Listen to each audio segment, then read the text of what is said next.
Good morning. Thank you all for coming today. As some of you will probably guess from the title of my talk, I haven't always had the best relationship with my diabetes. And if I could, I definitely would have divorced it by now. But my story does have a happy ending, so please bear with me. As a child, I never really felt as though having diabetes held me back. I was lucky to have parents who always let me believe that I could do anything I wanted to pursue my dreams. My mum especially, who was diagnosed with type 1 diabetes and celiac disease 5 years to the day after me, is amazing and carried a lot of the stress of diabetes throughout my childhood. Growing up with diabetes came with its fair share of frustrations, beyond just the injections and glucose tests, especially the lack of flexibility around meal times until I moved from mixed insulin to a basal bolus regime at 10 years old. I learnt to deal with the strange looks from people when I'd inject in public, and the fact that I had to go to the nurse's office every time I needed to take my insulin at school, only to find that it was locked half of the time. But then there would be the ignorant and hurtful comments from people at school, including from a teacher in the middle of a whole school assembly, about how people only get diabetes if they eat too much sugar and don't exercise enough. All of us here know that that's not true, but when you're 10 years old and just want to play with your friends, it gets frustrating having to keep trying and explain. There were definitely some funnier moments along the way too, like the way I used to inject my favourite teddy every time I had to inject myself, or the way I would make up all of my glucose readings the night before my clinic appointments. Making sure to use different coloured pens just to make it more realistic.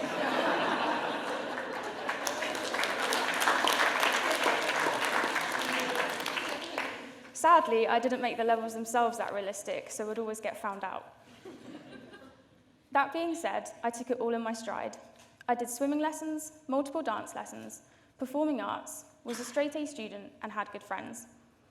I was confident, outgoing, and most importantly, I was happy. Then I became a teenager. We are constantly told that living with diabetes doesn't have to hold us back. Whilst this might be inspirational and uplifting to hear, and true to some extent, the reality is that for some people living with diabetes, it simply isn't the case. Whether it's a lack of access to affordable insulin, living with the anxiety of complications, or additional physical and/or mental health conditions thrown into the mix, some people do feel held back by their diabetes in some way, and to say otherwise does them a complete disservice. Most of us probably know by now that 1 in 4 people will experience mental illness at some point in their lives. For those of us also living with a chronic illness, like diabetes, the odds are slashed to 1 in 3.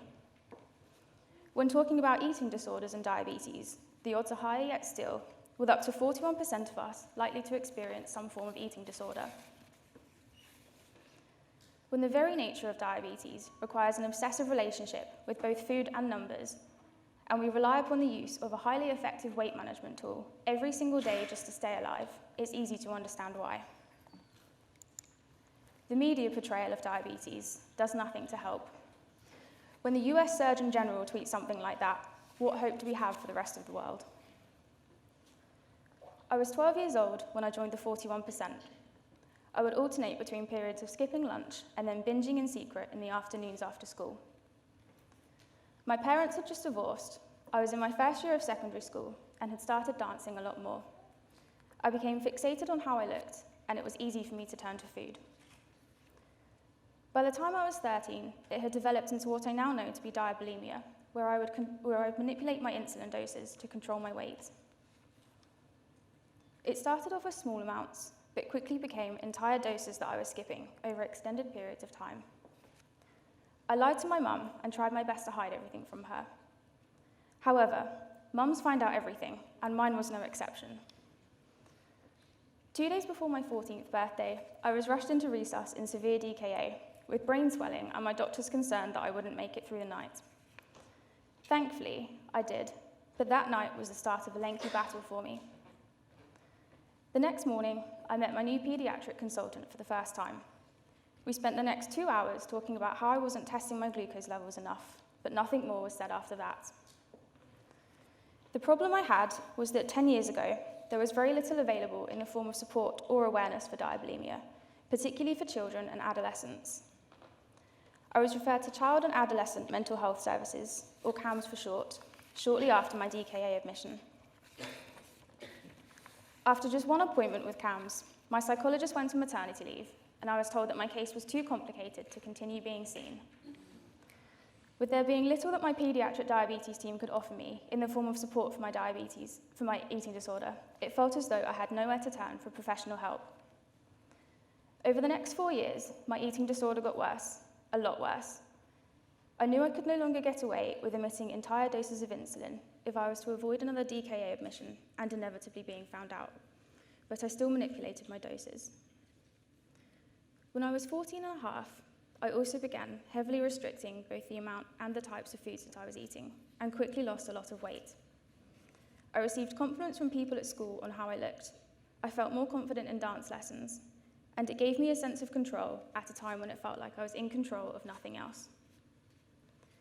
This continued over the next 3 years, as did my lack of glucose testing and high HbA1cs, only with the addition of other eating disorder behaviours and an intense fear of hypos, as to me, these meant only having to consume more calories. By this point, I was studying for my A-levels in college and still trying to maintain a straight A record, but not really succeeding. When I was 17, I approached my GP to see about getting specialised eating disorder help. I left with a box of antidepressants, but no help for my eating disorder. A few months later, I made myself sick for the first time. This continued and worsened, and shortly after, I made another appointment with my GP. Only this time, I was referred to an independent dietitian. The dietitian immediately referred me to a specialist eating disorder clinic for adults, and I finally felt as though I was getting somewhere. Shortly after my 18th birthday, I attended my first appointment at the clinic, now with full-blown bulimia and in my final year of college. That day was my very first step on the road to recovery. But what I quickly discovered is that the road to recovery is not a straight one. I attended weekly sessions at the clinic for the next 6 months, and over the same time period, met my now fiancé, left college with 3 A's in my final exams, got my first job, and moved to my adult diabetes clinic.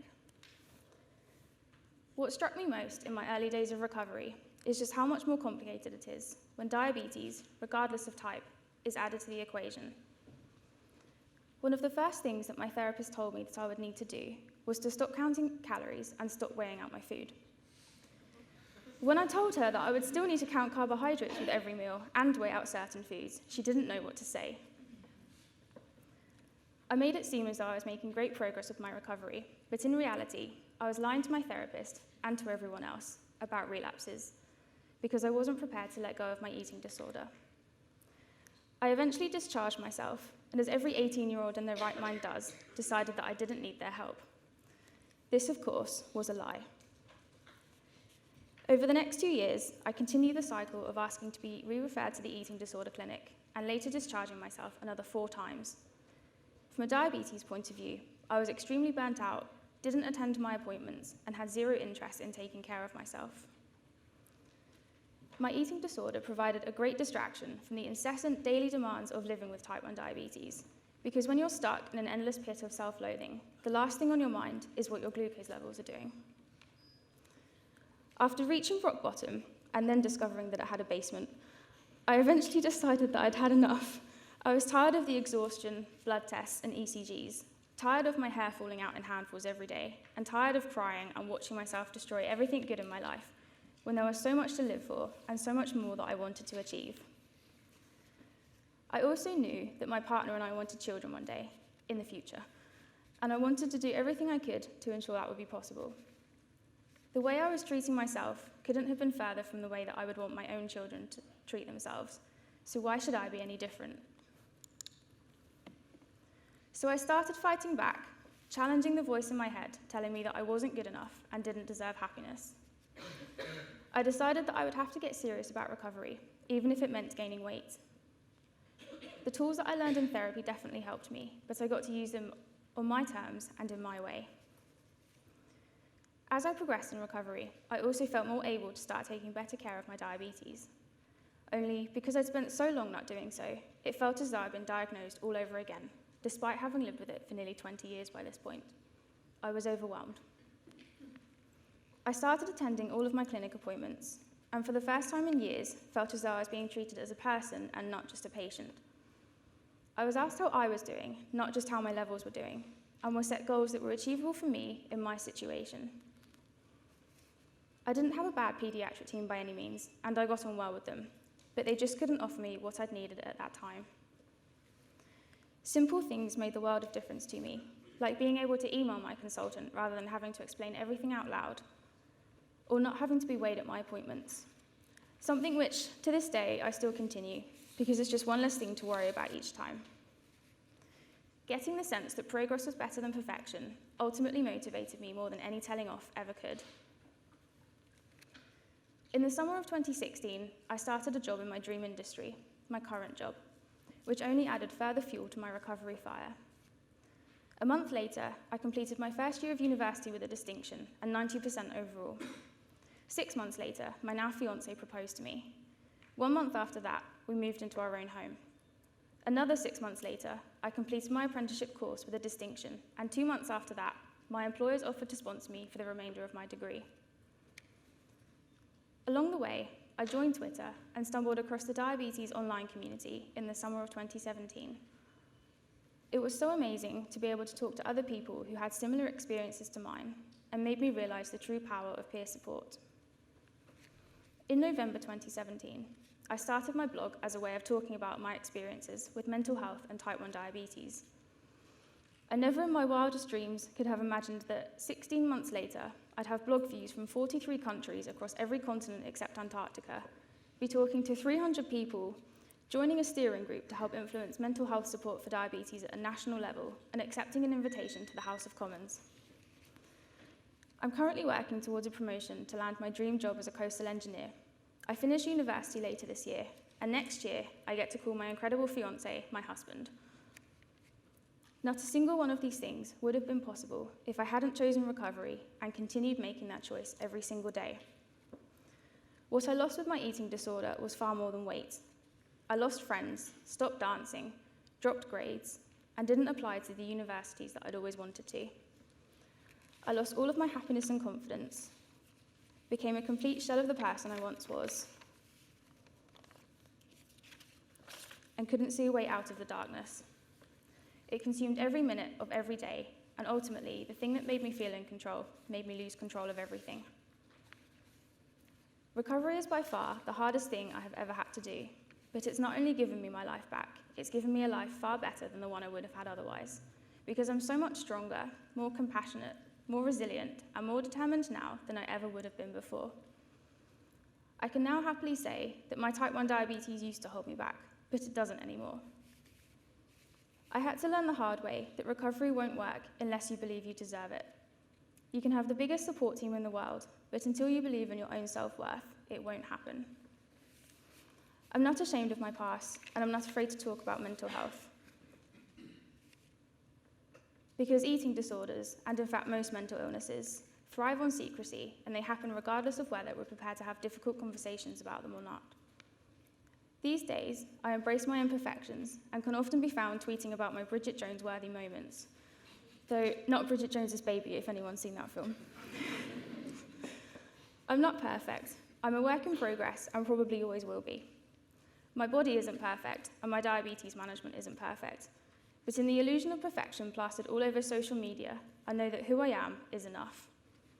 I hope that if there's one thing you take away from my talk today, it's that all of you are too. So from cramponing across a glacier, swimming under waterfalls, kayaking alongside seals in the Pacific Ocean, and caving through the lava tube of an extinct volcano, to abseiling 170 meters down the side of a building and quad biking through the Atlas Mountains, there is a crazy, messy, beautiful life out there, but you can't live a full life on an empty stomach. Thank you.